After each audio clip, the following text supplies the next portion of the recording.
Hi, I'm Michelle Chalfant, psychotherapist, holistic life coach, and human just like you, learning to navigate life's challenges. With over 25 years experience, I teach people how to get healthy using the adult chair model. The adult chair model is where simple psychology meets grounded spirituality, and it teaches us how to become healthy adults. From anxiety and depression to codependency and relationship issues, you can use the adult chair for just about anything. Each week, I share practical tips, tools, and advice from myself and a wide range of experts on how to get unstuck, how to live authentically, and how to truly love yourself, all while sitting in your adult chair. Welcome to the Adult Chair Podcast. Hello, and happy summer 2023. We are officially in the month of July, which marks our summer series. So we do this every single summer. What we do is we take the best of the best shows from the last 12 months, your favorites, and we run them through the summer months. Yes, I'm so excited. Today we have All Things Hormones with Candace Burch. This was such a great show. You guys loved this show. It is absolutely worthy of listening to again and again and again, honestly. But I don't want you to think I'm going to be sitting back here all summer doing nothing, because I've got some really exciting news for you guys. I actually am writing a new book. I have an agent, I have a publisher, and I am going to be head down all summer long, writing. So I could not be happier about that, and more to come on that. But that is what I'm going to be doing this summer, as well as some other things I have up my sleeve. Got maybe an online course and some other things coming out in the fall and the winter months that I'm also working on. But my summer is going to consist of a lot of writing, as well as a lot of kayaking. Don't think that I am just going to be working, because I will spend a lot of time on the lake as well. So I hope you guys are going to have a wonderful summer as well. But this is just the first of many shows coming up. So we've got you covered all summer. Don't you worry about that. So here we go with today's show, which is Balancing Your Hormones for a Healthier Life with Candace Burch. Such a great show. Can't wait to hear what you think about it. Catch me on social media and let me know. Hello, everybody, and welcome to the Adult Chair Podcast. I am Michelle Chalfant. You guys, today's show, oh my goodness. What a conversation I had on hormone health. This show is going to be one that you're going to want to share with everybody you know. I just got to tell you, wow, and more wow. Today on the show, I had the lovely Candace Burch on, and she is a hormone health educator, and holy moly, does she know her stuff. I have been someone that has been intrigued with hormones for many years, and not because I had horrible periods when I was a teenager, and I know that's TMI, but going back about 20 years, I had a lot of fatigue. Could not figure out what was going on. I went to the doctor. I went to my OB. Nobody knew what was going on. I, of course, went to some alternative practitioners. I also knew I was an empath. I did work on boundaries, which helped immensely, but I knew it was something else. And I got to tell you, always trust your gut. You know best about your health. So even when my internist and my OB, they were saying, no, there's nothing wrong. We can't see anything wrong. We have no idea, etc. I kept digging because my intuition said there is someone out there that will be able to help you. And thank goodness I was led to a phenomenal naturopathic doctor in Nashville. And I went in for one session and she said, take these tests. I took the tests, came back. I was in stage 4 adrenal fatigue. Really bad. No wonder I was exhausted. And I went back and talked to my internist about that. It was interesting because she said, this is 20 years ago, probably. She said to me, yeah, I don't really believe in that. And I thought, that's okay. You know what? We can't expect doctors to know everything about everything, right? That's okay. But you know your body better than anybody, better than any doctor, but better than anybody, and you have intuition. So always trust that. So anyway, I have worked with quite a few now different naturopathic doctors over the years, and the difference is a naturopathic doctor, what they are known for is to go to and find the root of the issue. They don't treat symptoms. They get the root of the issue. And yeah, so I worked with this doctor almost 20 years ago now, and she was able to not only give me supplements for my adrenal fatigue, but talk to me about hormone balance and all kinds of things. And wow, I got so much energy back. I used to have to take naps every single day. I do not do that anymore. So, speaking of hormones, though, let's get back to today's show, which is everything about hormone health. I really wanted to take you guys on a journey from teenage years all the way through menopause and what it looks like to have a hormone imbalance. So that is what we did. We started out from the age of probably, 15, 16, 13, and went all the way into our 50s, 60s, and 70s. So there's not a person that's not going to enjoy this show. And for you men out there, share this with anyone at all that you think that might need the show, any of your lady friends, because let me tell you, we need to understand our hormones so we can feel healthy and in balance. We talked about everything from acne to anxiety to depression to birth control to IUDs. We talked about actually natural birth control methods. We talked about fertility, PCOS, perimenopause, menopause, cravings, weight. I mean, when I tell you we went into it, we went into this, okay? So I cannot wait to hear what you all think about this show. Please hit me up on social media. You know I love to hear from you. We even talked about bioidentical hormones and pellets. So I asked all the things. I swear I could have had her on the show for probably 6 hours. We could have gone on and on and on. And I probably will have her on again. Something that I shared with you guys the last week or so is that I have created for you all a self-worth bundle because there's not a person on the planet after working with clients for 25 years that I have found that does not need help with self-worth. Now, again, there's a scale. Some people need a lot of self-worth and some people need a little. But what I've created are targeted meditations. They're guided meditations that help you to raise your self-worth, as well as journaling prompts to help you feel more worthy. So head on over to theadultchair.com/worthy, and you'll be able to grab that self-worth bundle right now. That's theadultchair.com/worthy. That's WORTHY. Okay, let me tell you a little bit more about Candace Burch. She is a hormone health educator with a master's in health education and over 25 years of experience in this field. In 2017, she founded Your Hormone Balance as a one-on-one consulting practice and is now joined by her two daughters, Ryan and Jess, who have expanded YHB's reach to women all around the world. Thank goodness, because let me tell you something, you can do long-distance sessions with these people. Anyone around the world can have sessions with them. Just saying. Here we go. Candace's background includes leading educational patient and provider initiatives at ZRT Laboratory as their director of education for 12 plus years, as well as spearheading a nationwide hormone testing and rebalancing weight loss program for Metabolic Research Center. Candace continues to raise awareness about hormone health and disease prevention through her work as a writer, a speaker, and a podcaster. She co-hosts the WTF, which is Women Talking Frankly, podcast with her close friend and nurse practitioner, Kyle McAvoy. Let me just tell you how excited I am about this show. It is hard to find people in this world that do hormone health, that work with us to balance our hormones. And this woman, Candace Burch, is doing it. So here we go with Candace Burch. So, welcome to the Adult Chair Podcast, Candace Burch. Oh, well, thank you. I'm delighted to be here, Michelle.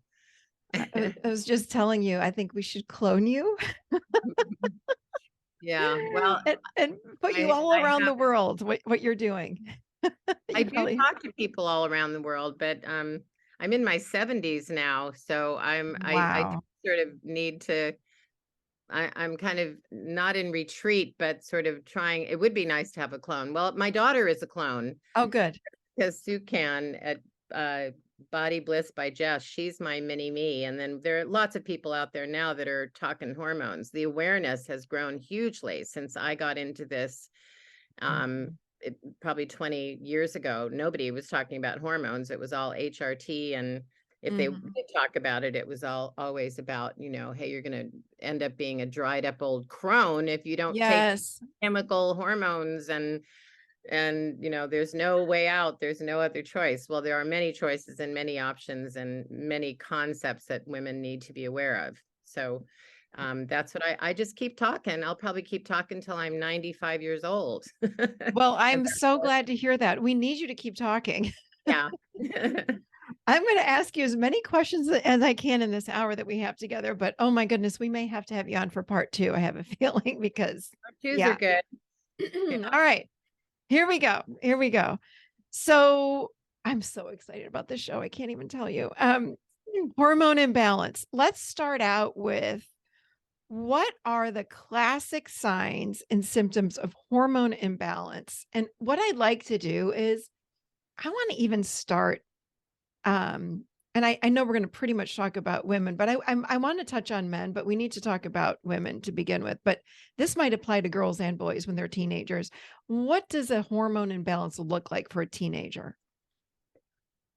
Well, for a teenager, it's probably going to be um irregular, painful, heavy periods, or acne, or mood swings, irritability. And in fact, those two things, heavy periods, the kind where you're rolled up in a ball and can't go to school that day, or Mhm. you've got to go home from school or whatever is going on there because it's just so unbearable for some people. I remember a college roommate just constantly being, in pain every time she got her period. And by the way, painful periods are not normal.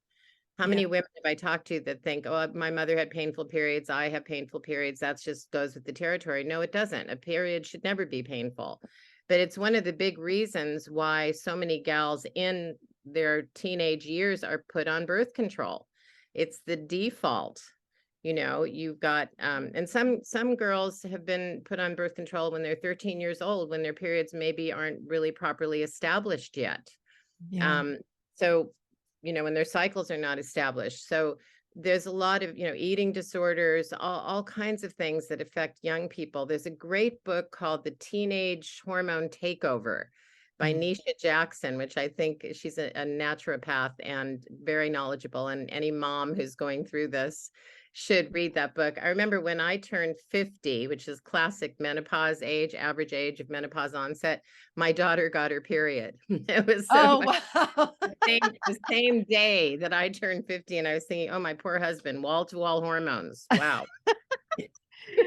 Oh my But gosh. yeah, but with teenagers, that those are the classic symptoms, and the default is almost always to put them on birth control. And I can't tell you how many women I've met that were put on birth control, or I've talked to at 15, 13, and were on it for 15 years or 20 Yep. years. Even women in their 40s and 50s I talked to, some of them are still on birth Yep. control.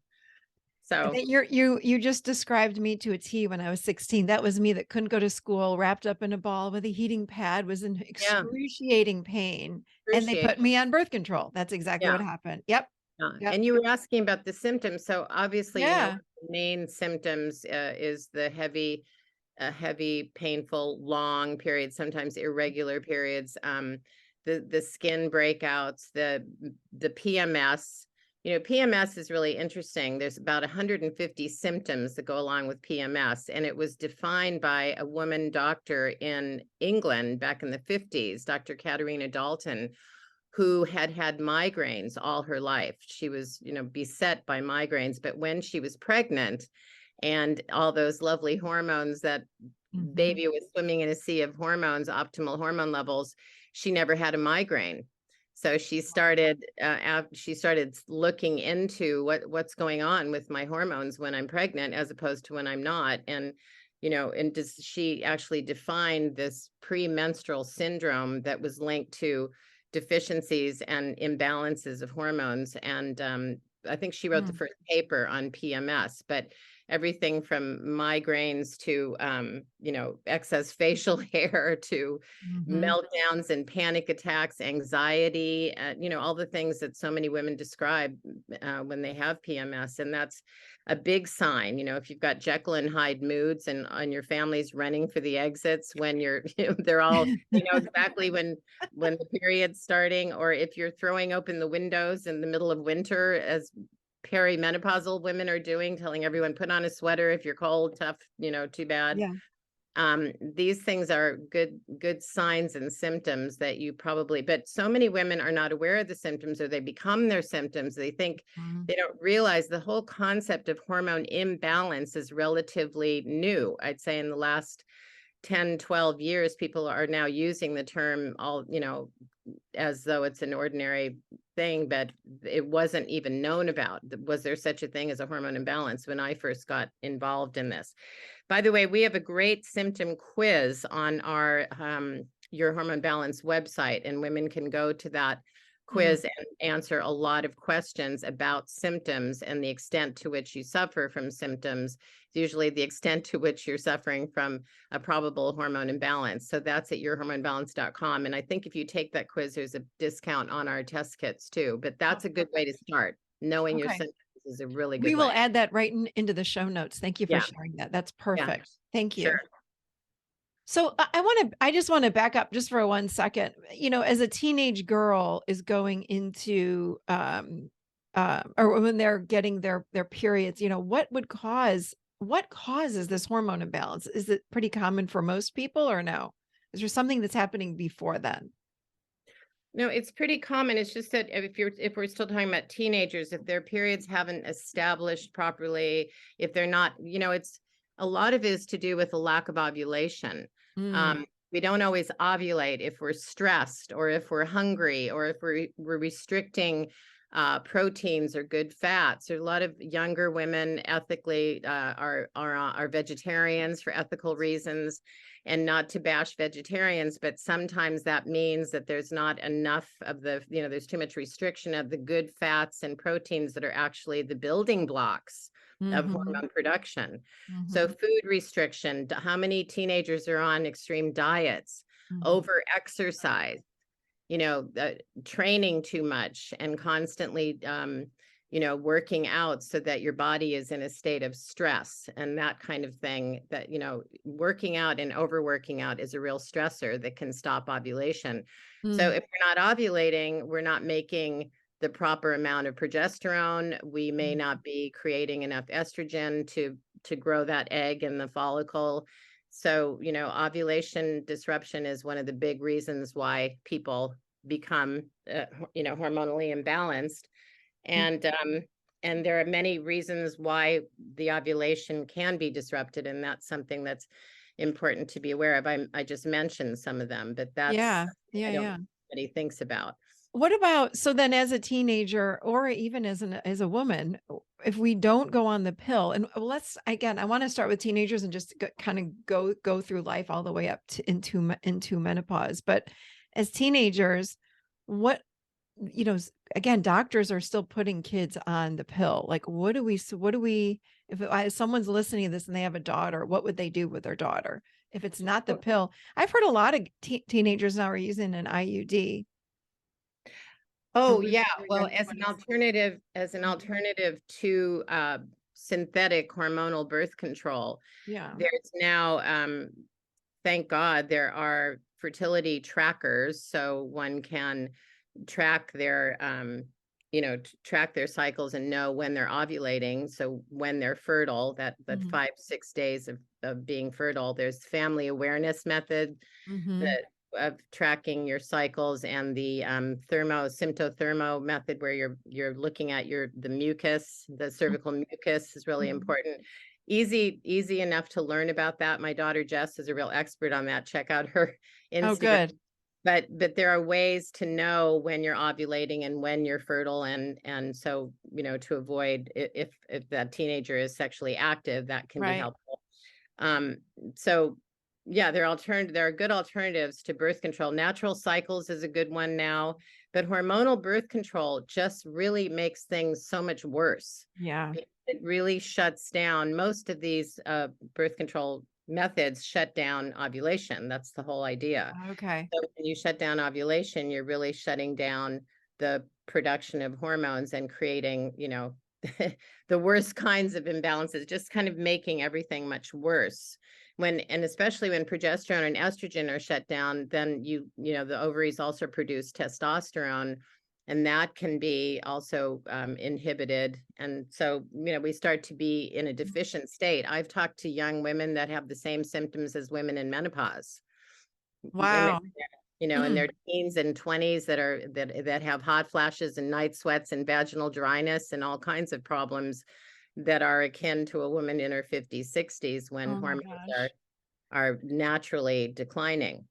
So then as we age, again, what else is there? I remember when I was in my 20s, again, when I was 16, they had me on triphasal. And I remember so many people in my 20s were also on that. And it was, I mean, we were all depressed. We were all depressed. I think Mhm. the estrogen was way too high or something was off with those. And I went on, I don't obviously, I don't need, you don't know me, but I don't need anything anymore. But, Uh, and I stopped that when I was 30. I just cold turkey stopped all that. It was really hard on my body. But what do well, I was people one of the do? first. What? Oh, I was sorry. I was going to just say, hold that thought. I was one of those first. I was a '60s girl, when the Mhm. birth control first came out, and I was one of the first in line to get the birth control. I wanted to live with my boyfriend, and I didn't want to get Mhm. pregnant. And I just remember being on birth control and doing nothing but crying. All I get, I was Yes. constantly crying. Yes, I'm not the definitely. type that cries all the time. Everything made me cry, the old classic crying at commercials. And my skin broke out horribly. I still have the acne scars from that bout of Mm. breakout that was constant. It was so depressing. I remember just looking in the mirror.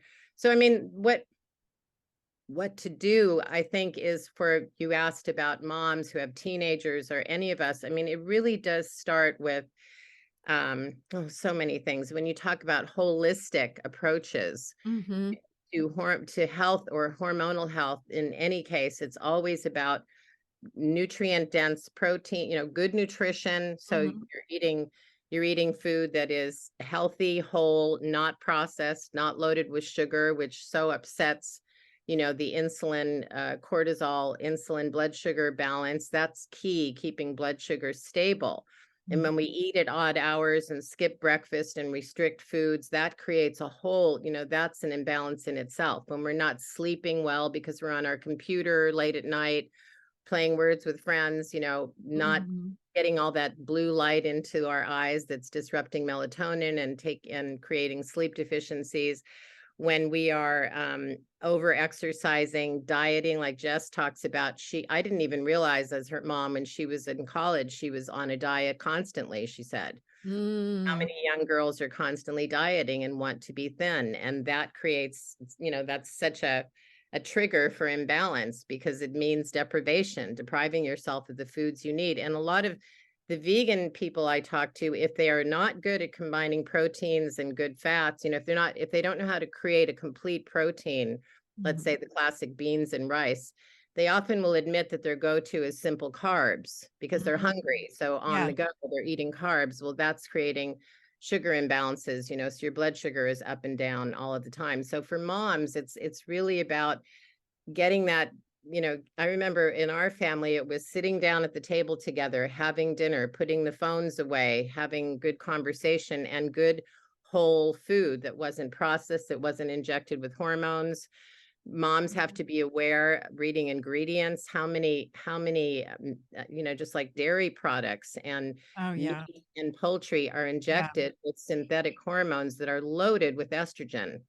And we talk about gaining weight, and estrogen is injected into these cattle and chickens to make them grow fat faster, so they produce more product, right? Well, it makes us grow fat faster. So it's that sort of thing. It's the holistic, making sure your kid gets to sleep at a particular hour Mhm. and isn't like I was on my phone under my Yeah.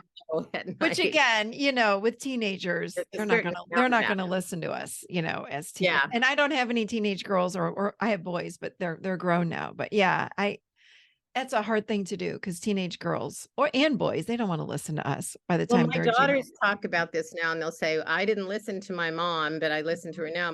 One of my daughters lost her period for 2 years Wow. after being on birth control for many years and then getting off of it. She didn't get her period back for that long.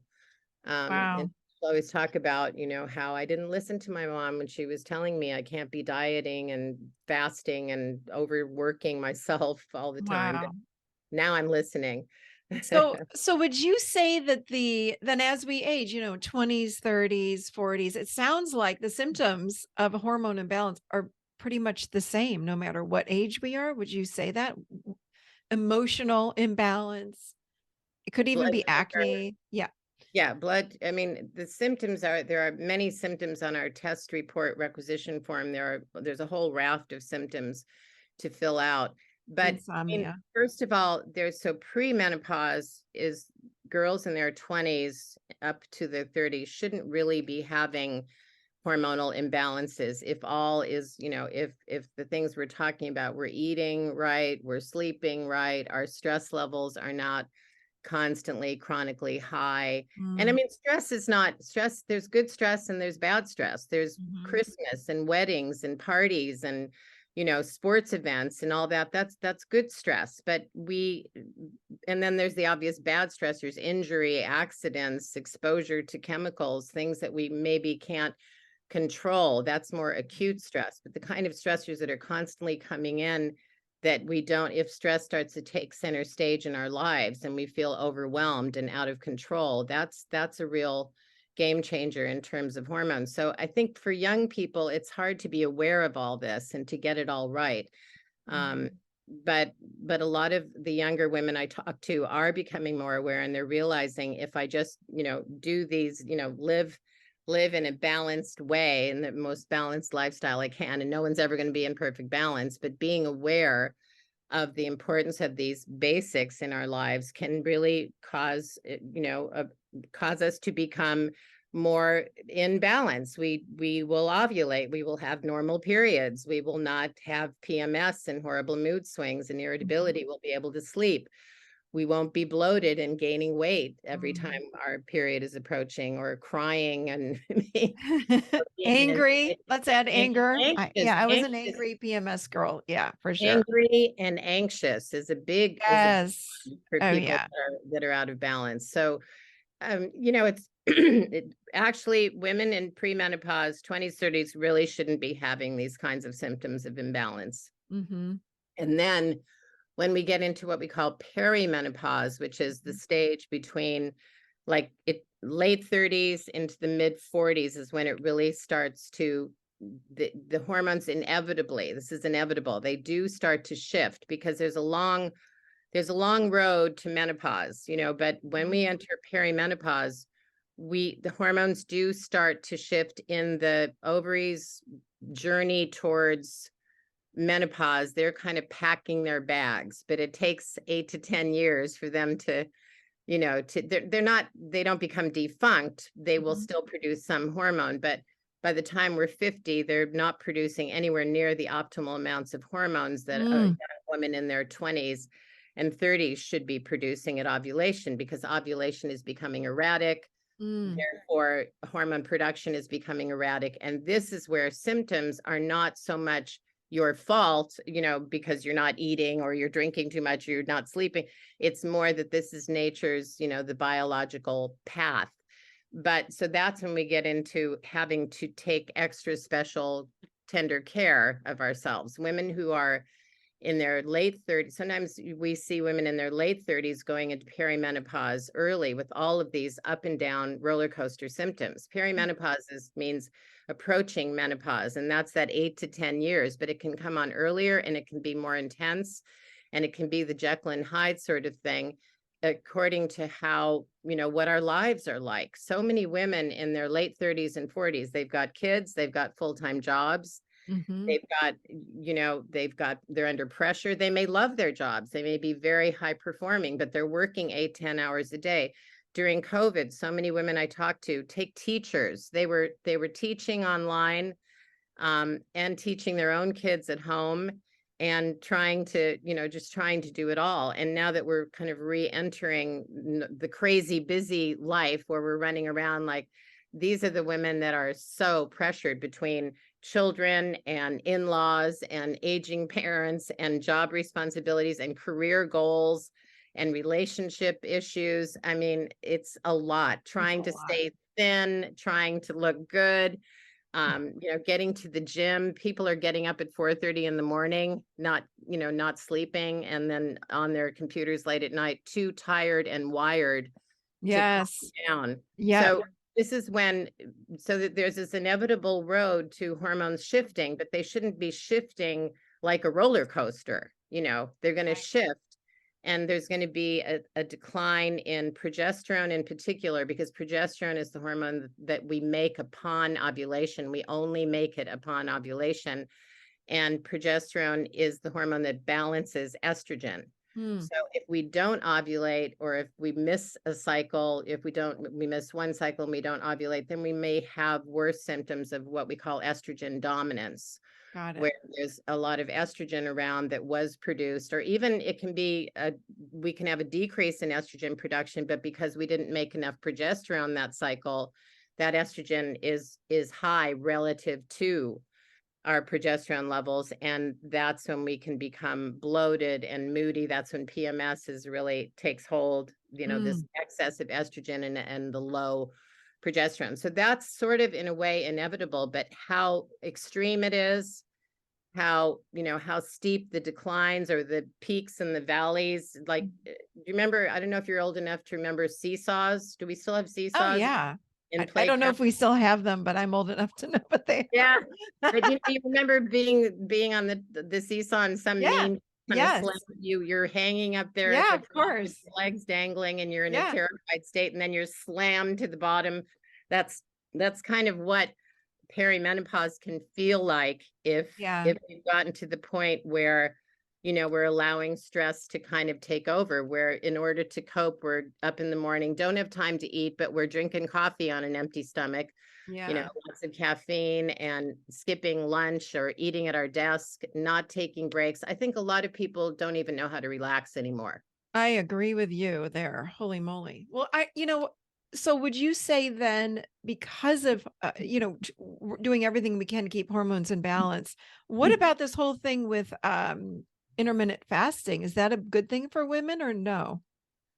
Um, there's some good research about intermittent fasting being helpful in terms of getting insulin and blood sugar into a more balanced state, Mhm. giving your body a chance to digest and reboot and all of that. There's great arguments for it. But when I see someone whose stress levels, which we measure by cortisol, Yeah. cortisol is the stress hormone that the body makes, not only in response to stress, but that the body has to make to get us up in the morning. I mean, we can't live without cortisol. It regulates our blood sugar insulin relationship. So it's all about energy. It's Mhm. all about how well we process, how well I should have said our sleep wake cycle, how well we sleep, um, and how our immunities respond to illness. So people who are not sleeping well, who get sick frequently and don't bounce back, I remember talking to a woman who was a lawyer, and she was telling me she works 14 hours a day, and she just gets through the day by drinking coffee. We can see this in a curve. We measure cortisol morning when it should be highest, so that there's something called the cortisol awakening response. Cortisol should be highest in the morning after a good night's sleep, hopefully, Mm-hmm. Sometimes it's high after a bad night's sleep because it's been rising throughout the night because we're in a state of stress and never get into deep sleep. But at any rate, cortisol should be high in the morning to get us going. We should feel refreshed. And how many people do I talk to don't feel refreshed when they wake up in the morning? They feel tired and exhausted. Mm-hmm. And then that cortisol curve, it's on a circadian rhythm. It should gradually drop, but gradually. So by noon, we should still be at a nice level within range, good energy, still bopping through the day, and then gradually lowering to nighttime for calming and sleep. And it should be at its lowest point at night. But some people are very low in the morning and they're very high at night. Mm-hmm. So if I see patterns like that, I mean, many people are like that, or Mm-hmm. they're just wonky. Their peaks and valleys are extreme. Those are the people that are, really having, what was that question you asked me? I was trying to answer that and I just started thinking about something else. About, oh my gosh, no, because you got me going down the adrenal fatigue Yeah, road, the which I've adrenal. had forever. I mean, I always am managing because that was my issue with cortisol. So I think a lot of us will definitely relate to what you're saying. Is Oh, the that's what it was. Sorry. I've been losing my train of thought lately because I started thinking about all this other stuff, very menopausal, um, yes. about intermittent fasting. If Oh, I see intermittent fasting. someone, Yes, that's what it was. back Sorry. to I was intermittent fasting. following you along down the adrenal fatigue road. Yeah. So if I see someone with adrenal fatigue, and mind you, that can look like a flat line. Yeah. Sometimes we don't see any rise in the morning, just everything is low, low, low, and we're pushing through our day. We're dragging ourselves out of bed. We can't get going. I wouldn't recommend intermittent fasting for that kind of a person who's suffering from adrenal fatigue. Yeah.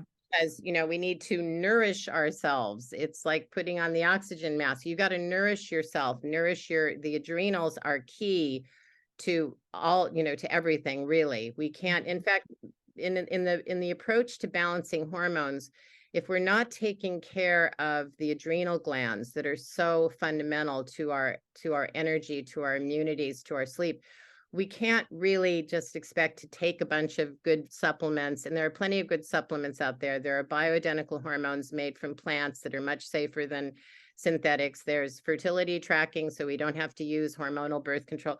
We have so many good options now, but they're not going to work if our adrenals are constantly being taxed, if they're constantly in overdrive because we are overbooked, overcommitted, overtraining, overeating of certain, over craving. Yeah. And blood sugar imbalances can cause us to eat things that, constantly. I remember listening to your interview with Gretchen Rubin, and she was Yeah. saying, I'm an abstainer because if I Mhm. don't abstain, I'll just eat every cookie in the bag. Yeah. Well, she should look to her adrenals actually. Yeah. Because Right. it's like if you're one of those people that can't control your food cravings, that's you're wired to have those cravings. This is it's a built-in, it's not your fault. It's not your lack of control. It's your hormonal imbalance, your adrenals Right. crying out for balance. And I was so glad to hear this because I think, and it's interesting about the intermittent fasting. I read a lot of studies that said that they were for men. Like there are not a lot of studies with intermittent fasting with women. Most of them have been Right. done for men. So here we are as women doing what these, and again, I'm all about being equal and all of that. That's not what this is about. It's about our bodies are so different than men's bodies. We get periods. We are hormonally different. So to say that we can get up and do intermittent fasting like they do, I don't know. And I think it's so important with adrenal fatigue because I had that. And someone that I was working with said, absolutely, you are not allowed to do that. I want you to get up and exercise in the morning because your cortisol is so high. That's it. But not Yeah. too much exercise because I don't want you to burn yourself out. So it's so delicate with our hormones. I But think the point you make about there's so many studies being done on men, a lot of the way the exercise programs are based on studies and research and exercise programs for men, and aren't really best suited to women, especially in different phases of the cycle. And that's an important awareness that has come out of this growing education around hormone balance. Alyssa Vitti, who's somebody you would want to interview. She wrote Okay. Code.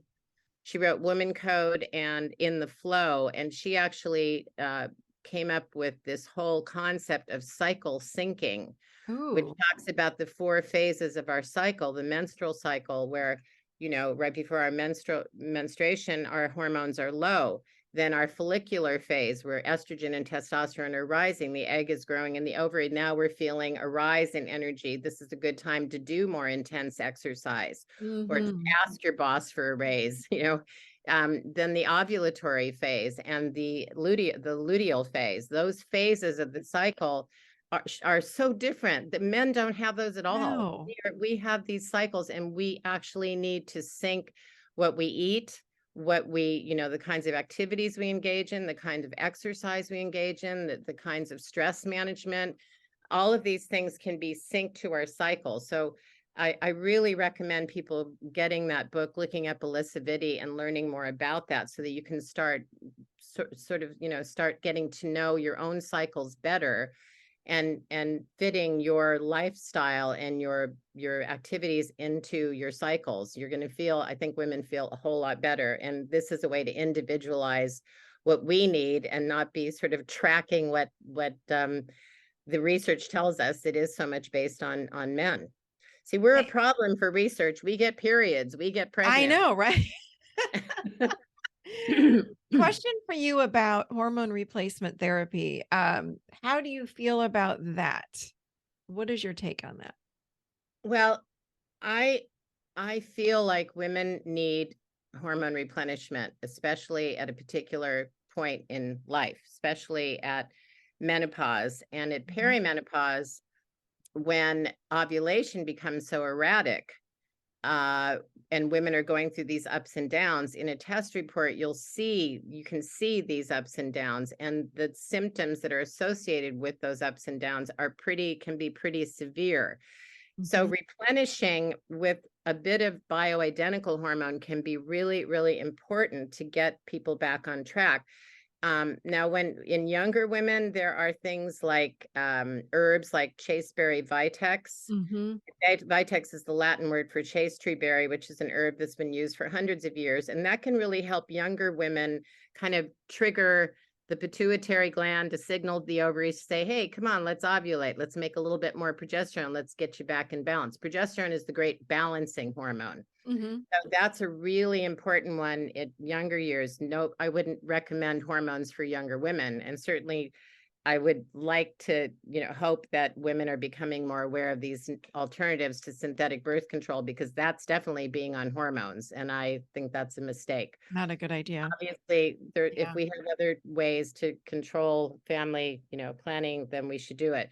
As far as perimenopausal women go, they can get extreme relief, great relief from these herbs, from adrenal adaptogens, from supporting the adrenals with B vitamins. Let's take B6 for one of the 12 B vitamins. And by the way, I think B vitamins should be taken together as a complex because they work in synchrony. But B6 is crucial for progesterone production. So, bananas, eggs, spinach, you look up all the foods that promote good hormone production, and that can be a way to go. But at the same time, we might need a little bit of what we're missing as the ovaries kind of peg out. And if we're not waking up in the morning having any energy, and we're pushing ourselves through the day, and we're living on coffee and sweets, and we're ruled by our cravings, then we know that we've got adrenals in overdrive. Aviva Romm is another brilliant doctor out there who she's written The Adrenal Thyroid Revolution. The adrenals and the thyroid work closely together. So if the adrenals are taxed and overworked and underperforming, then so too will the thyroid. And that's when we start to feel lethargic and have no libido, and we're gaining weight and we can't lose it. So in that case, sometimes a little dose of progesterone, what I call a Goldilocks dose of a plant-based progesterone, can be such a turnaround. I can use myself as an example. When I hit 48, I was a journalist in England for many years. We moved back to the States. I was still doing my journalism, and I was living on, I had kids, and Mhm. I would pull all-nighters to get my deadlines done. And I was just a screaming Mimi. I was having hot flashes every 20 minutes, which Oh is my not gosh. exaggeration. Night sweats at night, so I wasn't sleeping. I was Mhm. extremely irritable. I'd get up and drink coffee, didn't have time for anything, was screaming at the kids. And one day, I remember Ryan, my little one, looking at me. She was maybe 3 or 4. She's looking at me with tears Oh. standing in her eyes, like, Mommy, what? Who are you? She didn't even recognize me. It was like mean mommy, Yeah. come back to us. And I remember having another meltdown in a restaurant. They looked at me wrong. You know how your teenagers, Yes, I know. it made me so furious. I slammed my glass down on the table and walked out of the restaurant, was marching down the street, in a state. I mean, is that normal? No. No. It's That was when hormones. It's it was hormones. hormones. And Yeah. that's when I was a health educator. I thought, okay, woman, you need to get a handle on this. And I Yeah. started reading. One of the first books I read was Dr. John Lee, Mhm. What Your Doctor May Not Tell You About Premenopause. He Mm. had gone over to England to study with Katarina Dalton, the woman that discovered PMS. He had a huge practice in Mill Valley, came back and never used a synthetic hormone again on any of his women patients, and never had a case Wow. of breast cancer in his practice either, Wow. because by the way, too much estrogen is 97% of breast cancers are linked to that growth hormone activity of estrogen, which drives so many things like fibroids and, the growth of But tumors, et cetera. but I want to ask you about estrogen. I'm trying to think of the book that I just recently read a few months ago on estrogen, and I'm again reading studies that say estrogen might not be as bad as they're saying for breast cancer. I Well, can't remember. there is no evidence that shows that a bioidentical, if you're talking about replacement, which was your Mhm. question, replenishing a bit of estrogen, A and we're bit. talking about Goldilocks doses that are mimicking natural physiology. We're not talking about using a hormone to make ourselves at 50 feel like we're Right. 20 again. Right. We're Right. talking Right. about using the amount that our bodies could make naturally, which is a very small amount. The delivery of a hormone is important too. If it's transdermal or topical, it goes right to the target tissues of the body, the cells that really need it, because Mhm. hormones bind to a cell like a puzzle piece. Mhm. They fit into the receptor site of a cell, and they're supposed to fit properly. And a Mhm. naturally occurring hormone that's will fit properly. A synthetic hormone never fits properly. Right. It creates all kinds of problems. It's like opening the door to the cell instead of opening it nicely and getting in there and flipping all the master switches like a chemical messenger normal hormone would do. Mm. Synthetics kind of bang the door in, barge in, and take over the machinery and may Mhm. stay forever, like the unwanted guest that won't leave. I mean, I am a fan of hormone replenishment if there's testing involved, never without testing. You Yeah. have to test your hormones to know if you have an imbalance and to what extent, and which hormones are out of balance, and then you can properly and appropriately use an individualized dose tailored to your needs that we are able to suggest an over-the-counter Mhm. hormone. But as you said, estrogen can be very protective Mhm. of our bones, of our blood vessel. Estrogen has so many functions. We need it for bone density. We need it for blood vessel flow, the motility of the flow through the vessels. We need it for digestion. We need it for serotonin production, the happy hormone. We need it for our brain, for our moods. It's such an important hormone. It's just that it's a growth hormone, and it's a potent growth hormone, so it has to be kept in check and balanced, and that's where progesterone comes in.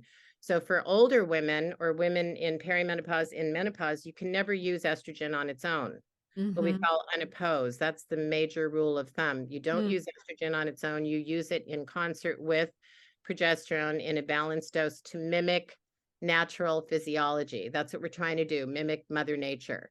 Got it. We're Okay. not trying to, use huge amounts to as a fountain of youth approach, but rather to support our body as we grow and age and want to feel like ourselves. So many women say, I don't feel like myself. And I want to be me again. And like me, terrorizing their children. You know, in 100 years ago, women didn't live much past 50. Right. Did this matter? But now we're living to be 85, 90. We can't be running it on empty. So yes, I'm a fan of hormone replenishment when testing takes place first in measured doses and retesting while using hormone to make sure it's working for us, and that, you know, if doses need to be adjusted, yeah, So, then we can. so will when we go through menopause, does this mean we would, and I like your word, instead of replacement, replenish. I really like that word. Does that mean that we need to have our hormones replenished until the day we die, or is it just until menopause, or how long does that normally last or happen? Well, you know, this is what so many women will say. I've been through menopause, I'm done. Do I really need to be using hormones? But the fact is, no, you haven't, you're not done. Mm-hmm.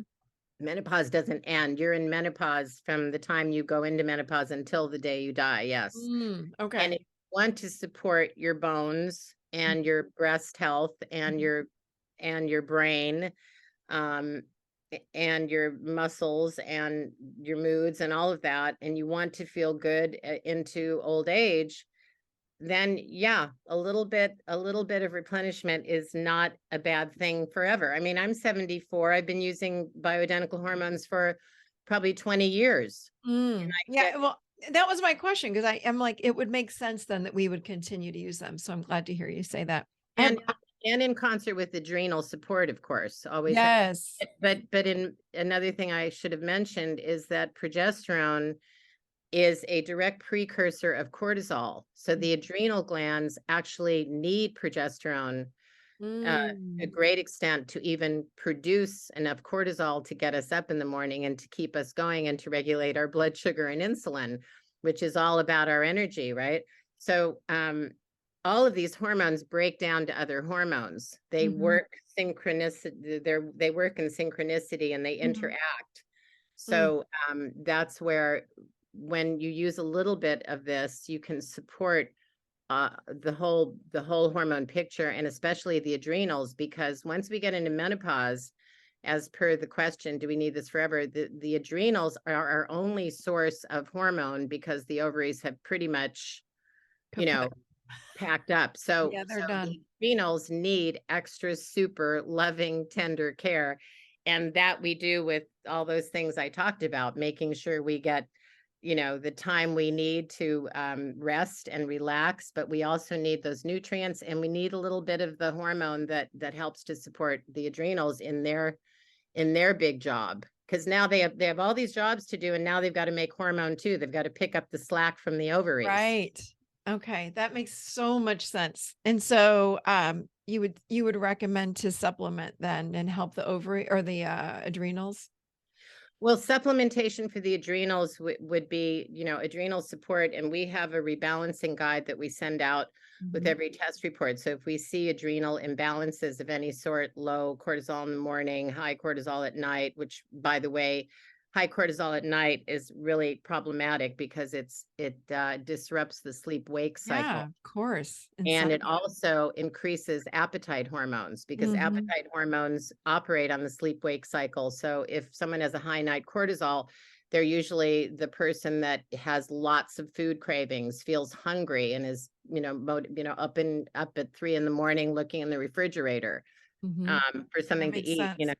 Yeah, so that we're makes hardwired to overeat. But yeah, I think there's no particular hormone that is just for the adrenals. It's just that this little Goldilocks amount of a topically delivered hormone, hopefully topically, I think even NAMS, the North American Menopause Society, is now saying transdermal topical use of hormones, where it goes instead of through the gut and the liver, the first pass effect goes right to the cells, spares the liver having to metabolize all of You're this hormone. so you're So you're saying the best is when you put the drops on your wrist or something, and yeah. versus like the pellets or versus like again the birth control pill or something like that, Or or some sort of pill. an oral pill, you have to take a much higher dose to get Yeah, an effective dose because it has to go through the GI tract and the liver. It's harder on the liver and the yeah. GI tract. Um, Okay. a pellets are interesting. That's kind of most of the women that I have talked to that have been on pellets feel great at first. They're flying high, but it's an amount that goes in, it stays Mhm. in the body for a good 6 months or so, and it just Mhm. sort of dissipates.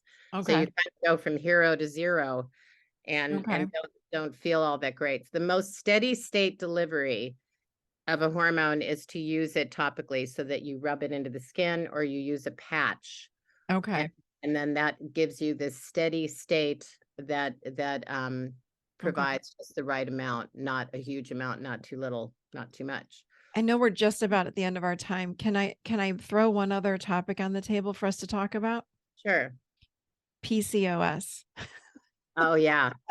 Yeah. I can't tell you, even when I lived in Nashville for the last 15 years, I can't tell you how many clients were coming in and seeing me, asking me, what do I do? The number just seemed to go up, up, up, up, up in the last, I don't know, 5 years or so.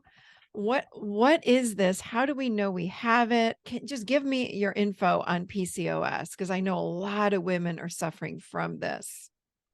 Okay, I want to mention Alyssa Vitti again because she is a Okay. person that had serious PCOS with all of Okay. the symptoms that go with it, which is, the weight gain, the terrible acne, the excess facial hair, excess body hair, horrible irritability, and maybe feelings of aggression and rage, Okay. sugar cravings, and worst of all, infertility issues. And apart from the amount of those who have a genetic trigger for PCOS, I think most PCOS is very much linked to insulin resistance and an imbalance of blood sugar, where you get if you if you're a person who has a junk food diet or a history of eating processed carbs and sugars over many years, the amount of insulin that's generated because of this overload of simple sugars in the system, the body has to produce more insulin to try to control that. When the cells become resistant to insulin, it's because there's too much sugar in the system, too much simple sugar that's broken down from everything we eat. The insulin it keeps trying to control that sugar, and the cells, it's kind of like if the pizza delivery man came to your door and kept ringing the bell after you'd already had the pizza delivered, you would finally close the door and pull down the shade and say, we don't need any more pizza. Right. This is what happens with the cells of the body. We don't need any more insulin. They become insulin resistant.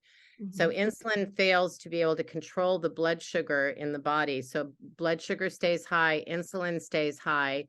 And when insulin is high, it tends to cause the ovaries to start to churn out androgens. So instead of creating a nice balanced amount of estrogen and progesterone, we're not doing that anymore. The body is now churning out testosterone and DHEA, the androgens. And that is what causes this. Instead of a nice egg being formed in the follicle, we start to get the formation of several follicles without a dominant egg. We start to have all the symptoms that I talked about. So often it is related to women with PCOS will be put on a pre-diabetic metformin or something for diabetes because they're insulin resistant or they're pre-diabetic. So really, it can be something that is controlled through diet, although many doctors will say, oh, there's no cure for this. You have to be on metformin. But Alyssa Vitti cured herself, and many people have cured themselves by rebalancing their hormones. Mm. The androgens, if they start to overwhelm, that's when we see PCOS. And that's also in sync with women who have been on birth control for many years and their ovaries, their ovarian production of estrogen and progesterone is down. So those two hormones aren't there to counter the effects of this churning out of androgens. And Mhm. that's part of the problem too. So if you're stressed and you're not ovulating for any of the reasons I discussed before, and you don't have this nice component of estrogen progesterone to balance the androgens, then you tend to get into this PCOS cycle, this vicious cycle. And there are many things that women can do. changing the diet. There are supplements, inositol is great, flaxseed, many things that we can do, which we put into our rebalancing guide. But anyone that has PCOS doesn't need to feel helpless and hopeless. Don't believe anyone that says there's no cure. And check out what Alyssa Vitti, her story is very inspiring. And she's really, I think, the queen of dealing with PCOS naturally and holistically and getting away from it. It's possible. So I'm hearing you say all this. Are we born with it? We're not born with it then, it sounds like. I think I think there's a genetic component though. I wouldn't say that there isn't. I think there's a small percentage that is it 10? I'm not sure of the percentage, but I know that there is a genetic link. Mm-hmm. But for the most part, women who have PCOS have developed it over years of lack of ovulation and the other nutritional reasons that I'm talking about. So if it's not nutritional, though, if someone has a very clean diet, I'm hearing you say stress again, unless I missed that. Would you say stress then adds to the imbalance, of course, in hormones, and it's a cascading negative event? Yeah, it's just this imbalance. If progesterone and estrogen are out of balance, if cortisol is too high, these sort of things. And this is what testing can tell us, so we can get a picture. Women that test are almost thrilled when something shows up. Oh, I know, I agree. They don't feel like that it's just all in their head, as so many people are told, or this is, you inherited this. Mm-hmm. Not necessarily, Yeah. not necessarily. There's a way to get a handle on it and to see what's happening internally, shed light and shine a flashlight on what's going on hormonally, and then take steps to correct that. So great. Thank you so much. That you are clearly a wealth of information. I really appreciate you being on today. Where would people find you? Because I can imagine people have pen to paper. They're ready to write down or text themselves your info. So where would they find you? You can find me at yourhormonebalance.com. That's our website. That's where the symptom check quiz is that will help you to determine if you're likely to have a hormone imbalance, and encourage you to test if you do, because that's the best way to confirm symptoms. And I know we've jumped all over the place, but I hope we've, kind of tackled the main issues. We have a lot more information. We are all about education at Your Hormone Balance. We have a great Instagram. My daughters are involved. The ones that never listened to me and used to run screaming from the room when I talked about hormones. Ryan, my youngest, is now our business development manager, and she's on the Instagram. And Jess is our nutrition health coach. She helps people take the rebalancing plan and turn it into action. Oh, great. Diet, cycle syncing, stress management.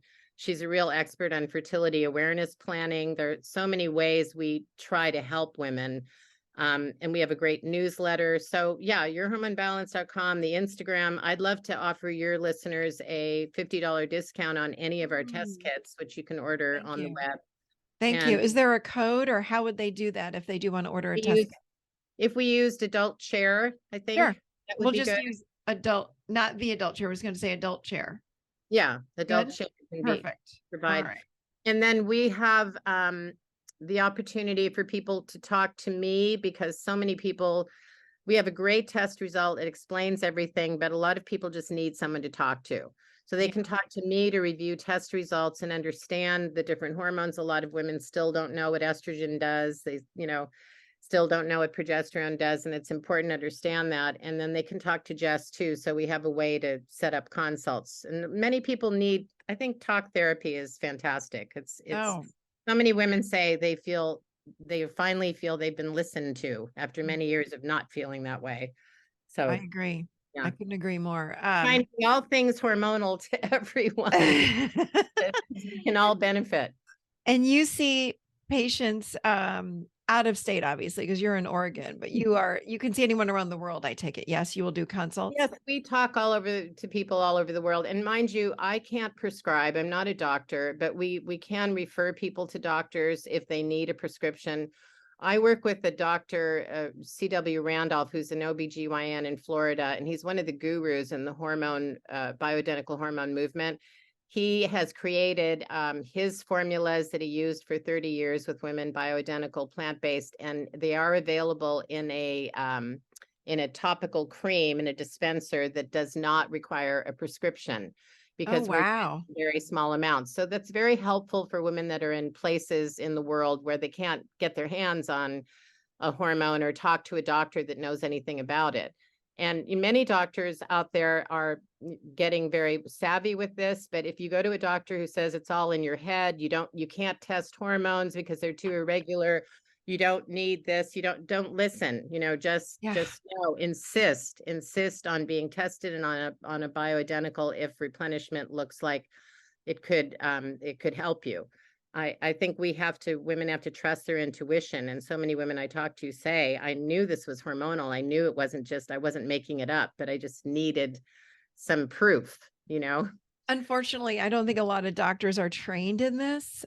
This is such a specialty. And I know, friends of mine recently have gone to their OBs asking about, or I've gone. I mean, even my doctor in Nashville, like hormone replacement. No, I don't do that. Here's the pill. Here's an IUD. Like those are my two options. And I was like, well, I don't want that anymore. I need some help balancing.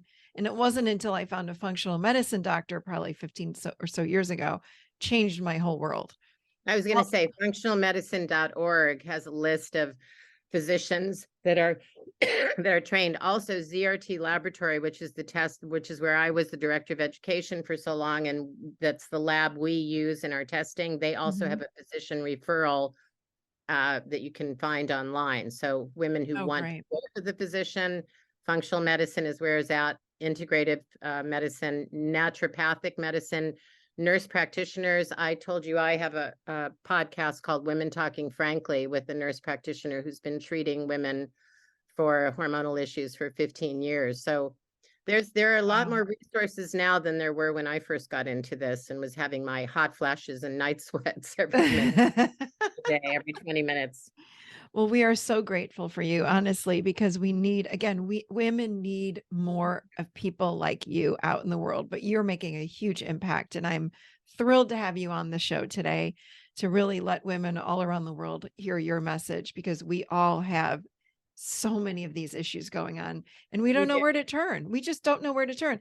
When I No, moved back to Charlotte two years ago, I sat down and I have a doctor, a naturopathic doctor I've used out in Washington State for probably 10 or so years.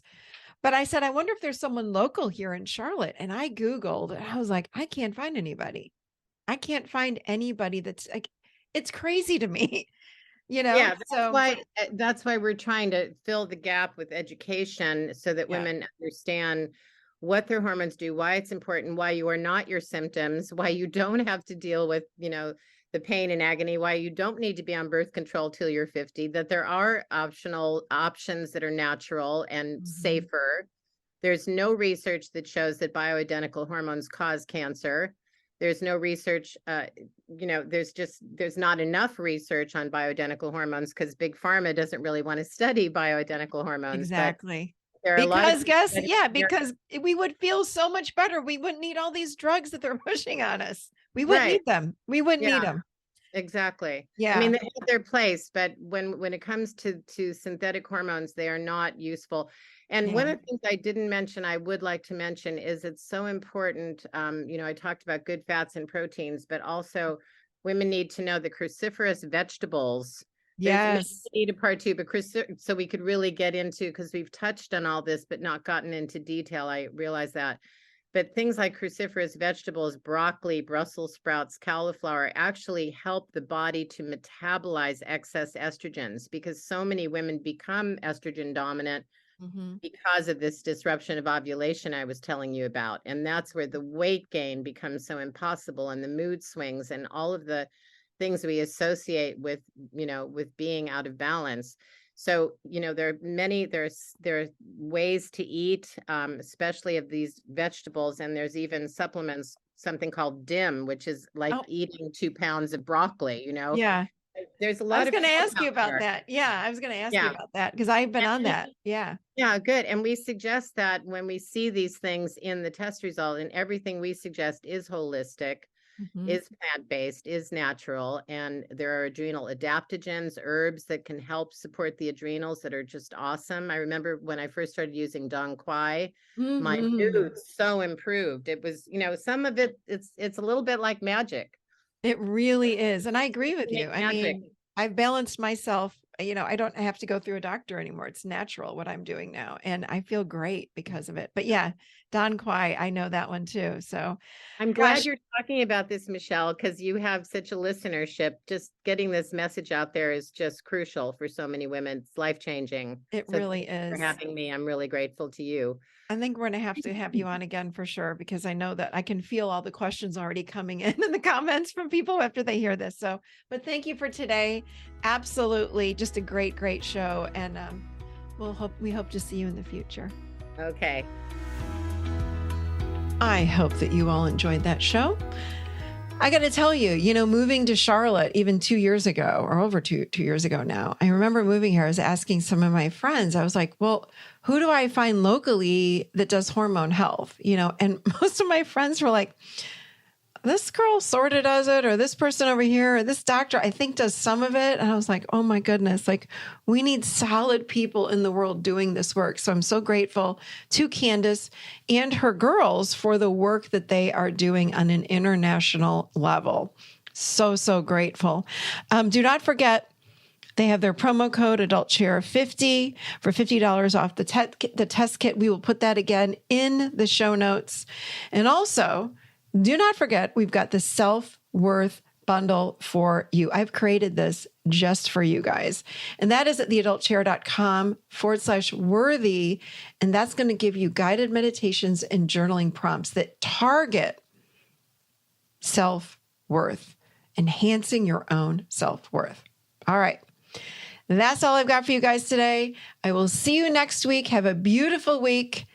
And make sure you're living in your adult chair.